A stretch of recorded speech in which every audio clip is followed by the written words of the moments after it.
Hey everybody, it's so good to be back after 6 months of telling you I'm coming back. I am actually back, I'm here. So a few things I'd like to acknowledge about my channel I'm going to list really quickly. So the channel did change its name from Steve on Steve to Frag. I find it a humorous, more fun and engaging name. I want to be your obnoxious best friend when it comes to fragrances and give you my opinion, no matter how bizarre or accurate it may be. I want to be there for you as a fragrance friend and kind of just give you my perspective on fragrances and how I view them and how I see them, how they empower me, how they can empower you, in my opinion. And yeah, so Frag is just supposed to be like a good friend to you in the fragrance community. So let's hope I can accomplish that. Let me know if I don't. In accordance with that statement, I'd also like to welcome any feedback, critiques, comments, messages. I will respond to as many as I can. This channel is fairly new, so it should be very attainable to respond to any comments or critiques or messages or any information I may receive from you. I do hope to achieve your attention and entertain you, and also I hope you can be a little patient with me, as I am now going to take a more active role with my channel.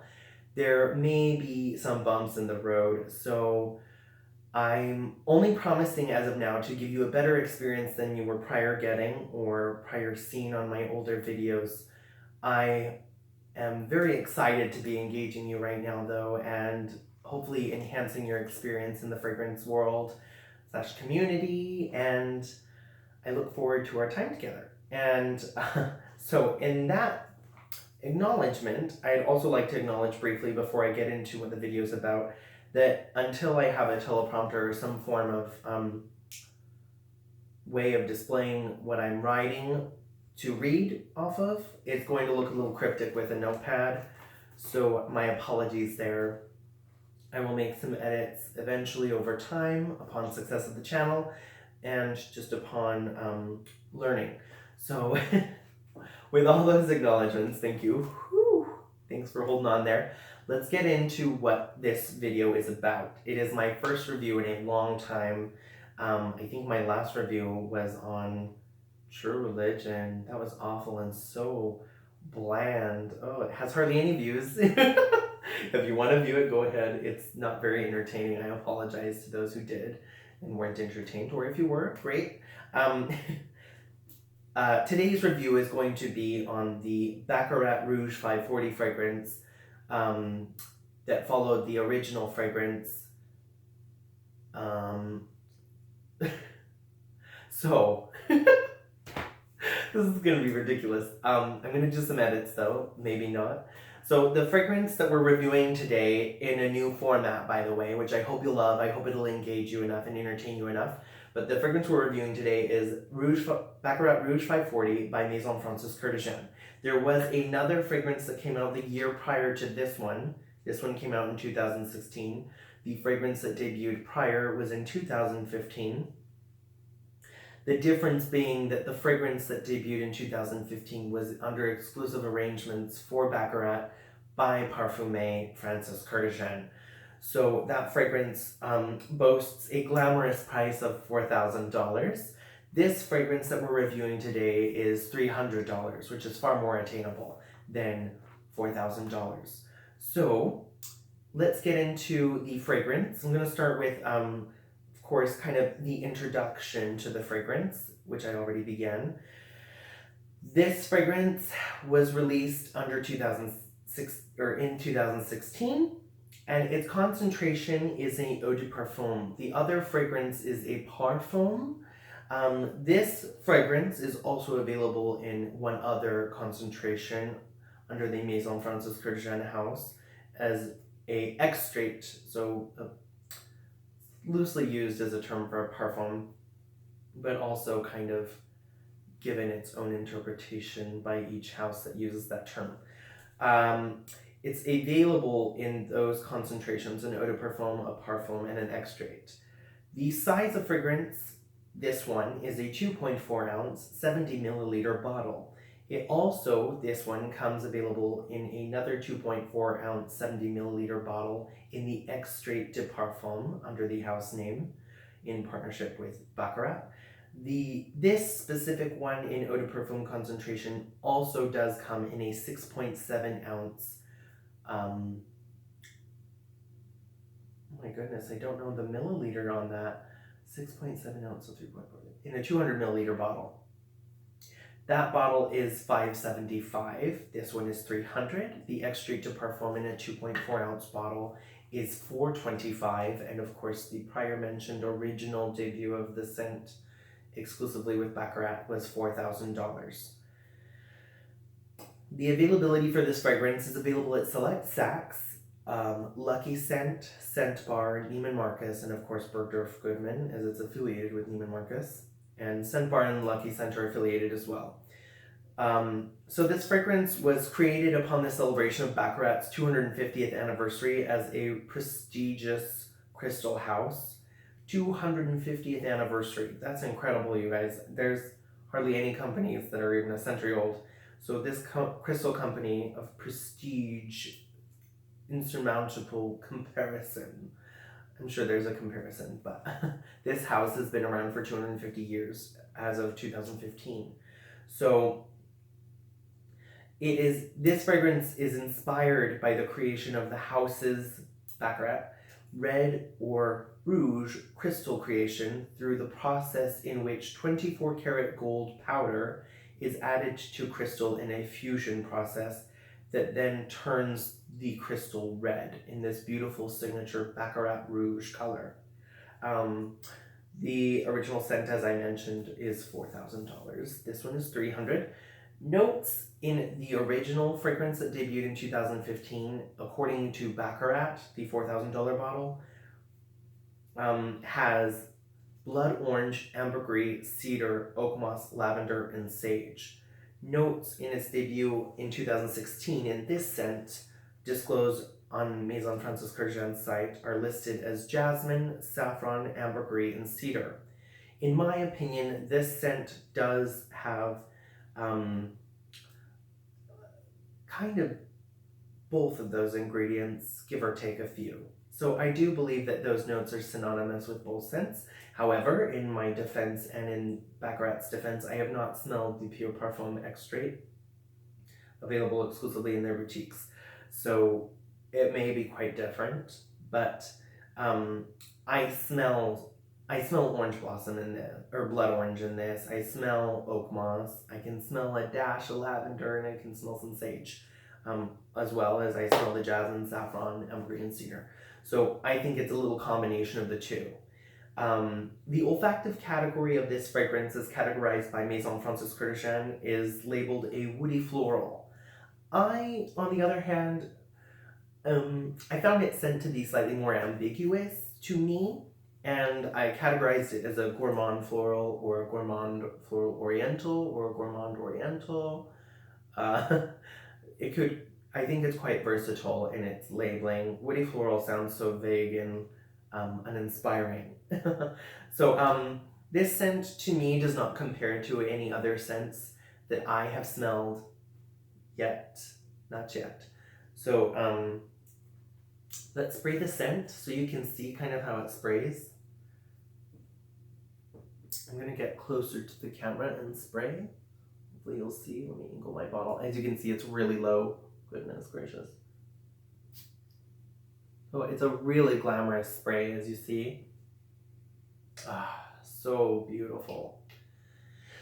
Beautiful scent. I love it. So, this is so formal and informal at the same time. Quite ironic.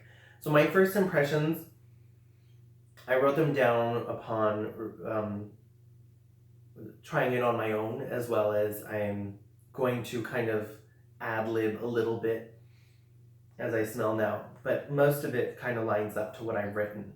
So the top notes to me, which is like the first maximum of 5 minutes of the scent, is to me it smells like, this is not the notes, well it could be, but this is what I smell: sugar encrusted oranges with a glaze of syrupy amber, And it's very lively and engaging initially when you smell it.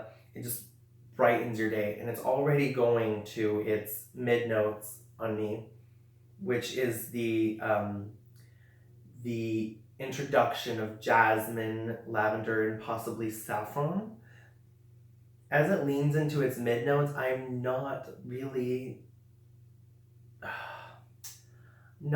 satiated by it anymore. It really in the beginning is very obnoxious, but in a good way, like, oh my god, I love you, you're so much fun.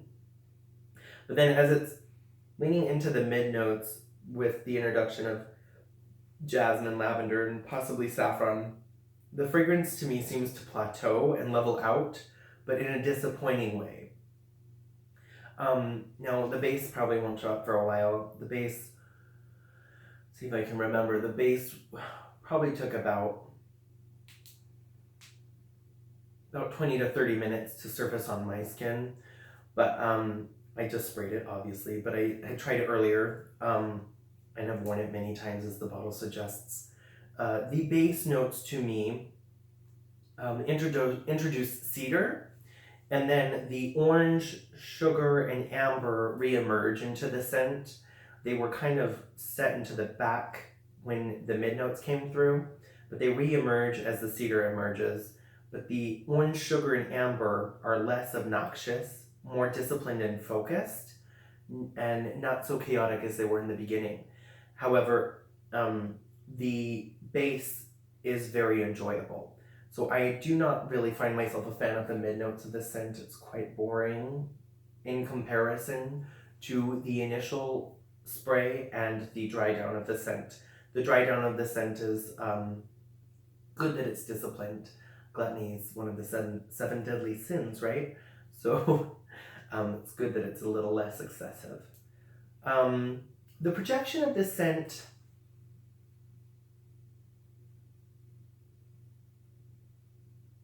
yeah, okay. Yeah, I'm just making sure my projection guesses were, or estimates and guesses were right. I would say that the projection in the initial spray begins at a foot.